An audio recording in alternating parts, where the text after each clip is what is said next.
Apostol San Andres.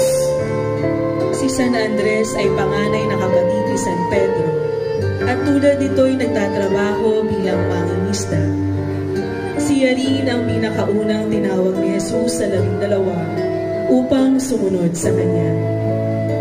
Si San Andres ay nangaral sa silangan ng imperyo ng Roma at nagtayo ng simbahan sa Constantinople.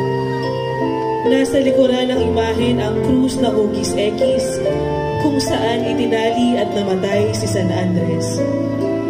Ang imahen ay nasa pangangalaga ng pamilya ng mga yumaong Alfredo at Priscilla Martiliano, kasamang ihilaw ang bangkal SPPC para sa lahat ng mga Kristiyano, maging sa kanluran man o sa silangan, na nagpahayag ng iisang pananampalataya kay Kristo at sa simbahan sa konsilyo ng Nicea may 1,500 taon na ang nakararaan.